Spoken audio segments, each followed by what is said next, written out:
Hello, everybody. My name is Viewpoint Sports Editor Nick Peralta, and welcome to a brand new episode of The Beat. And this is a special sports edition. I am joined by Assistant Sports Editor and Writer Cameron Winston. Cameron, how you doing? Good. What's up, man? And today we're going to do a special preview into this Saturday's divisional football matchup between RCC's own Tigers, undefeated at 8-0, who take on the highly ranked Long Beach, who sit at 6-2. This is a great matchup. This is the last home game of the season before the postseason arrives. Man, the Tigers have looked great this season. 8-0, undefeated. They're looking like they could maybe take it all the way. What do you think? Yeah. Their biggest threat is their last season defeat against Fullerton. Fullerton College is looking really good as well. Yeah, I mean, you look at ranked number 1 and 2 in the state, Fullerton and RCC or Riverside City College. I mean, you look at the postseason. It's almost like there's like this new climactic matchup in the waiting. Like you figure that they're gonna meet again in this playoffs. It almost seems like it's basically like Warriors and Cavs. Like you already expect them to see each other. Yeah, I mean, and RCC has done a lot this season to try and do whatever they can to come off successful. They've made two very big moves in picking up Vic Veramontes and Travis Johnson, both of which came from four-year universities with Richard and then came here. Mm-hmm. And sure enough, they've both contributed heavily to the success of this team. Vic Veramontes especially. We've made the criticism on him that he can't pass as well, but he's working on it. But regardless of that, he can move on the ground. I mean, the game against what was it, El Camino? Yeah, El Camino. They had a close game, 45-42 final score, only won by a field goal, one of their closest games this season. And he ran for 190 yards. Only passed for 90, which is crazy. He only threw the ball 12 times. Only threw the ball 12 times. That's actually pretty insane for them to throw it that seldomly. But man, for him to attribute, for him to contribute that much on the ground, it really shows you just how special of an athlete he is, and it also makes him extraordinarily unique and tough to deal with, because not many defenses have to prepare for a quarterback to just make the abrupt decision to just say, okay, I'm going to go ahead and I see this hole, this is mine. Yeah, most teams struggle with a mobile quarterback. I mean, they mainly expect him to stay in the pocket, where it's easier for them to create pressure and get sacks. Yeah, and he's able to get away from defenders. He sees openings, he takes it. He doesn't think too much about it. And he prefers those are his preferred options. If he sees an opening, he'd rather do that than throw a pass or a long pass and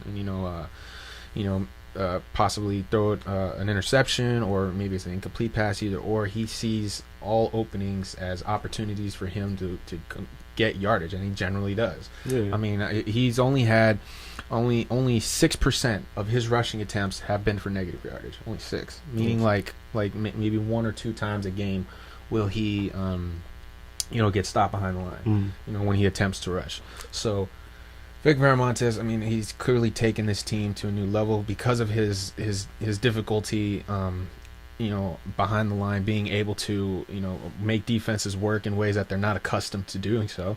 Their offense is astounding. They're the number 3 ranked team when it comes to scoring. Almost under 6,000 yards now. They're killing it right now, and many teams barely have like 2,000 to 3,000, even in their own division. It amazes me to see that he's a quarterback and top 3 in the whole Orange and Pirate Conference in rushing yards. Like, he's literally the only quarterback there. Everybody's a running back. You know what I mean? It's crazy that he's not himself a running back, but the position that he fills, being a quarterback, I mean, he gets to kill 2 birds with 1 stone at his position, because he can run the ball, he can pass it. It's not like he's unable to pass it. He just prefers running the ball. Yeah, with time he'll get better too. I mean, it's just like you look at quarterbacks in college right now, like Oklahoma's Baker Mayfield. I mean, he's seen more as a mobile quarterback, but every year he's gotten better at passing, and now he's a threat for the Oklahoma offense. Yeah, and I had the pleasure to speak with him about 2 issues ago for the Viewpoints newspaper, which, of course, we recommend all our students to check out. Being able to sit down and talk with him, he knows where his weaknesses are, but he also knows that it makes him a complicated player, as we've spoken about. But that when the time comes where he knows his passing is at where it should be, he's going to be one of the best quarterbacks in college football. He thinks that he can take his skill set to a 4-year university now that he's had some time to play here and get his confidence up and learn from the program that we have here. It's going to be very exciting once this postseason's over because he moves on, and then definitely going to be exciting to watch. I'll definitely be tracking where he goes to college because hopefully it's D1 because I'm trying to see him on TV. Yeah, I would love to see that. Yeah, I mean it seems like a quarterback like him, very few are out there, especially in college football, especially in the pros. I mean, you see very few guys, especially now. Like I can't think of any quarterback in the NFL right now that plays like him at all. Like no like not more solely focused on the run. I mean more because it's like for the NFL, you have to they force you to stay in that pocket. They make you that pocket quarterback. I mean the closest thing you have mobile quarterbacks in the NFL like Winston, Watson, Wilson, Cam of course. You can't forget about Cam either. That's true. I mean, you have guys that can play like that, and he has a potential if he ever reaches a peak that he can capitalize on and go to college football and show off and utilize maybe in the pros. It'd be very exciting to see where he goes. This is a very exciting player. So we're looking at this matchup here with Long Beach. Talk to us about Long Beach. So Long Beach, this is a good team on paper. Mm-hmm. We haven't gotten a chance to see him play, but this game coming up will be a rematch game from last season because this was RCC's only regular season defeat. The score was 38-31. Ended up going into overtime. Ooh. Long Beach took that victory, but which is weird to see is that Long Beach struggled to beat a struggling LA Harbor team, 26-19. Wow! And RCC just defeated LA Harbor, how much again? It was 49-3. They didn't even get a touchdown off. Yeah, my prediction was right with the field goal. Yeah, that's right. You made the prediction of saying they weren't even going to score a touchdown. I was nicer. I think my official prediction was like 56-10. I think I gave them a touchdown in there. Yeah. So I mean, LA Harbor did better. They didn't let them get to 56. Yeah. But yeah, I mean, LA Harbor is what 2 and whatever. Like the rest are losses. 2-6, I think. And then both of their wins are one's against a winless team and the other's against a team that's like 1 or 2 wins of that. So I mean, LA Harbor is if you struggle against that team, you're gonna have a hard time. I think the rest of the whole season. So the fact that they're 6-2 actually surprises me. Could be a matter of that was maybe a bad game for them. Yeah, I mean it happens. Hasn't happened for RCC yet though. We've had struggling games. I want to know Camino 45-42. If you want to catch a recap of that game, make sure you pick up the latest issue of Viewpoints newspaper. That was a hefty game for the Tigers, but they made it happen. They won. They came back at the end of the game with a very exciting last final drive to win that game. So I recommend reading up on that. And so.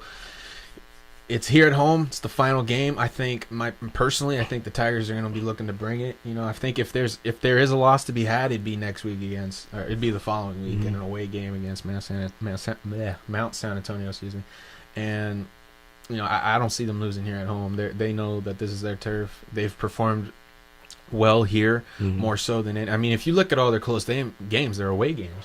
There hasn't been a single home game this season that they didn't absolutely dominate.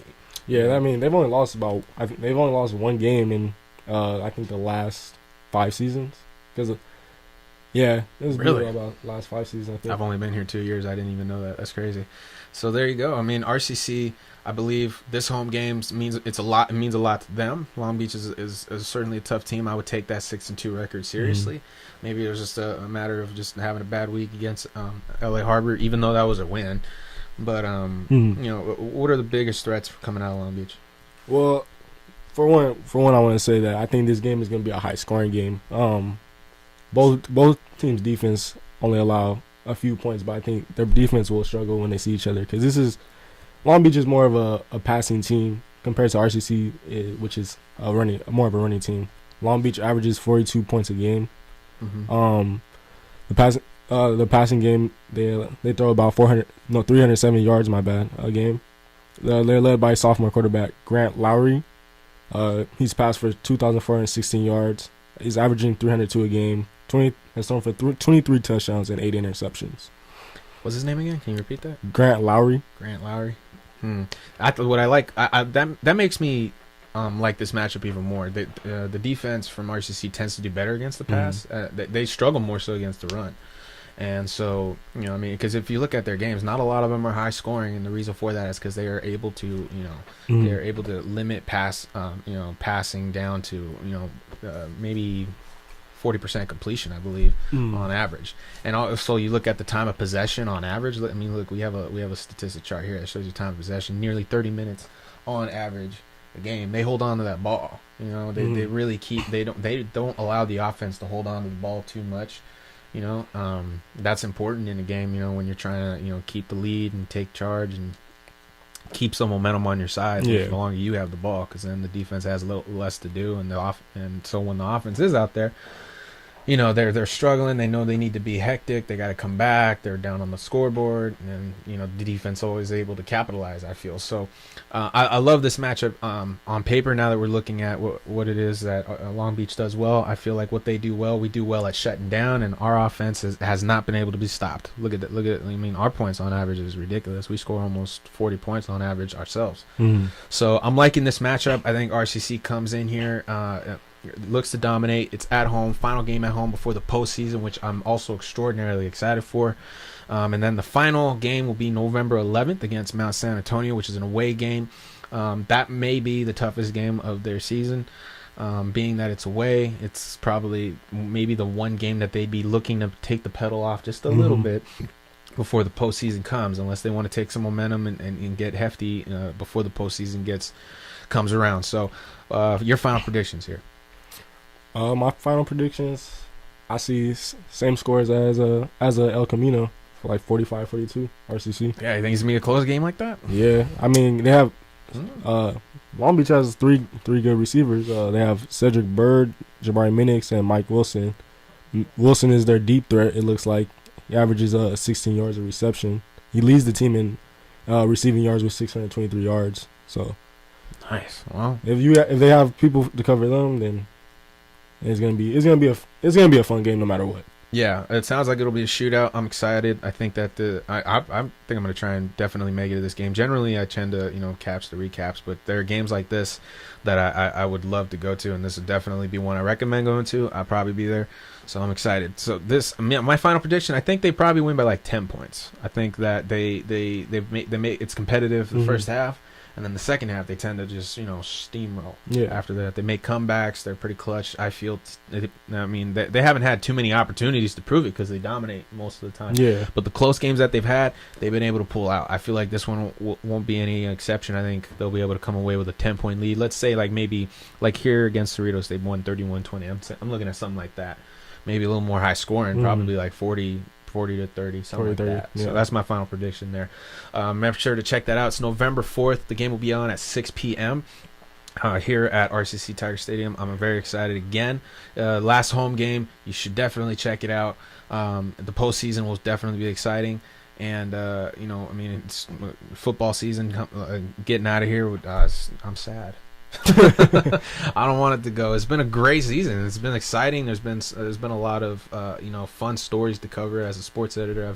You've obviously had the chance to write about what's going on with the team. Yeah. And so I really have enjoyed covering this season. It's been a pleasure. So for this game, hopefully, go Tigers. Yep, go Tigers. Thank you guys for listening. Remember to check out any post episodes that we've put out. Also check out the Viewpoints newspaper. Check out our sports section. We wrote a brilliant piece on the 2 away games that they had by our own Christian Lopez. Cameron Winston wrote a great piece previewing the basketball season that's coming up. And then in the next issue, we're going to have even more. What's that tournament called that they're having coming up here? RCC or? Yeah, for RCC's basketball team. I think that's in December. It's in December. Yeah, it's going to be my mistake. All right, well, that's coming up, though. Basketball season starts this week, Friday, November 3rd, if I'm not mistaken. Yeah. No, it starts today. They're in the Ventura College tournament. Oh, that's the one I was talking about. Yeah. The Ventura College. So make sure you check that out in our next issue. Check out our latest issue. We got great content. Make sure to also check out viewpointsonline.com, where we have great content online that we generally aren't able to get on the paper, so make sure to check that out. Thank you guys so much for listening. My name is Nick, sports editor of Viewpoints. And we'll catch you on the next one.